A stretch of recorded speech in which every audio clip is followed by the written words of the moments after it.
Okay, so, right off the bat, I want to say I absolutely loved all of the Luke and Grogu stuff in this episode. But what in the blue bantha milk did any of that have to do with Boba Fett? This is Vader Reviews. We are honored that you would join us once again. Thank you to everyone for your well wishes. I am slowly regaining my strength, but I'm still a bit worn out from being sick, so this is going to be a little more laid back than usual. Before I give you my thoughts on Chapter 6 of the Book of Boba Fett, I would like to take a moment to recognize my brave heroes of the Empire, Captain Matthew Nicholson, Tyler Mercado, and brand new hero of the Empire, Joseph Berlinger, for your generous support. I would also like to thank Mr. Berlinger for his kind message, thanking me for the clean content, as he put it. Even Sith Lords need a little encouragement from time to time. So hearing that you enjoy our family-friendly content here put a smile on this old cyborg's face, and I really appreciate your kind words, as well as your generosity. You are all a credit to the Empire, and I thank you for your service. So what did I think of the episode? There is great conflict within me, because as a television show, I loved every moment of this episode, but as a chapter of the Book of Boba Fett, a 7-episode series, this had absolutely nothing to do with the overall plot. And honestly, episodes 5 and 6 of this series feel like they belong in Season 3 of The Mandalorian. They continue Grogu and Djarin's storylines, and completely sweep Boba Fett to the side. And that is bad storytelling, particularly when you have such a limited series. I will reserve my judgment on the show until I've seen the final episode this coming week. After the series' conclusion, I may do a video on how I would approach the series, to try to see if I can explain why I've been so disappointed with this series in general. That being said, while episode 6 was a terrible episode of a Boba Fett show, it was an amazing episode of a Luke Skywalker series. And honestly, it really makes me want a Luke and Grogu show. I know they'll probably send the little green guy back to the Mandalorian, but they could at least give us an Adventures of Luke Skywalker series. I'd watch the crap out of that. Now, since this episode was written and directed by Dave Filoni, it was a foregone conclusion that it would feature some of his animated characters. And while it was nice seeing Snips talk to my son, the Clone Wars cameo I enjoyed the most was the Gunslinger. From the desert comes a stranger, and that stranger was none other than Space Van Cleef himself, Cad Bane. Even Mama Shmi thought this guy was cool, and she didn't even know who he was. Turns out Blue Man Crew is hired by the Pikes to teach Marshal Corncob Vanth a lesson for messing with their business. Bane tells Cobb, "I'd be careful where I was sticking my nose if I were you." But let's be honest here, he's probably just jealous Cobb Vanth has a nose. The shootout had a classic Western vibe, and I loved every minute of it. The Pikes also finally act like a threat by blowing up the Twi'lek's little Canto Bike Club. But for me personally, I think the whole scene would have had a lot more meaning if instead of a Twi'lek running the place, it had been Rystal Sant from the special edition of Return of the Jedi. Boba seemed to have a thing for her back in the day, and it could have added a little humor to the show by having Fennec poke fun at Boba like an older sister teasing her younger brother for liking someone.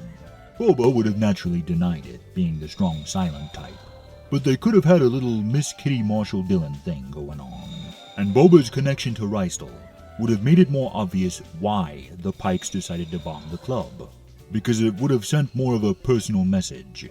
As things are in the show, Boba is just one of many customers who walks into the Twi'lek's place, so there doesn't seem to be much of a reason for the Pikes to blow the place up, other than the fact that it seems like Canto Bight and doesn't feel like it belongs in Tatooine in the first place. But that's neither here nor there. But let's get to the good stuff. Luke training Grogu. This is how I always wanted to see my son in the sequels, as a wise Jedi Master, training the next generation of Jedi. And maybe it's because I'm more machine now than man, or because I do VFX work myself, but I absolutely loved seeing the deepfake technology being put to such good use here. I've been saying this is the way for a good many years now. And while the naysayers suggest they should just recast Luke, to that I say, do you really want another Alden Ehrenreich situation like we got with Solo? Think about it. Seeing Luke in this episode was a dream come true for me, and it made me wish we could get a Shadows of the Empire movie and a Jedi Outcast film using this technology, because seeing my son as a hero once again was refreshing, to say the least. I also loved how his training with Grogu echoed Luke's training on Dagobah, even down to him carrying the little green Muppet in his backpack. The symbolism of Luke coming full circle, teaching a member of Yoda'S species, was very heartwarming. I also loved seeing the flashbacks to Grogu during Order 66, and now I'm even more curious who saved the little gherkin. Showing the little guy train with the remote from Episode 4 was also a nice touch. And again, I can't tell you how much I wish we could get a Luke Skywalker series. Seeing him talking with Force Ghosts of Yoda, Kenobi, and myself would be totally wizard. Imagine how great it would be, seeing Luke interact with all the prequel Jedi Masters while going on adventures across the galaxy. It would be amazing. The episode ends on a cliffhanger, as Luke gives Grogu a choice to accept the Mandalorian armor and return to Mando due to his emotional attachments, or he can remain with Luke and become a Jedi and have Master Yoda's lightsaber. And while some have wondered how Luke got his hands on it, the answer is simple.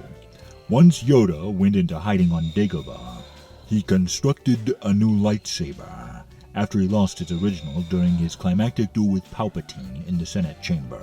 It's in one of the books, and I just want to say, Obi-Wan was always on my back about losing my lightsaber as a Padawan, but Yoda lost his and he never catches any flack for it. This is outrageous. It's unfair. Anyway, while I enjoyed seeing my son train his very own little Muppet Padawan, I do wish part of this episode would have been done differently. It was wizard seeing Luke's Jedi Academy being built, but rather than having those ant-droid thingies do all the work stacking rocks, it could have been done in a much more meaningful way, in my opinion. Rather than having Luke give Grogu a lesson in the Force by lifting frogs out of a pond, they could have shown Grogu struggling to lift and stack stones. At first, it would appear Luke was just training Grogu to use the Force just as he had been taught by Master Yoda. But as Grogu struggles with a heavier stone, this is when Luke repeats Yoda's words, that size matters not. We then see Grogu has been building a small section of wall. Luke notices the little Muppet baby's pretty worn out from all of his labor, so he tells the little fellow to step back. The Force theme swells as my son lifts several stones into the air at once, finishing the portion of wall quickly. Luke would then tell Grogu, in time, many students will add to this temple, as we see the main structure he has already built. This would not only give his temple more meaning, since each student would literally build on the last generation as they add to the temple over time. It would pay off the training Yoda gave Luke as he stacked stones on Dagobah with the Force. To me, it would have given the temple a greater connection to the Force as well, instead of just having it be constructed by droids. But those are my thoughts on it. What'd you think of the episode? Comment below and let me know. And if you're new here, join the Empire today by subscribing. You do not yet realize your importance. Share these videos, and together we will rule the internet. And always remember, you don't know the power of the dark side.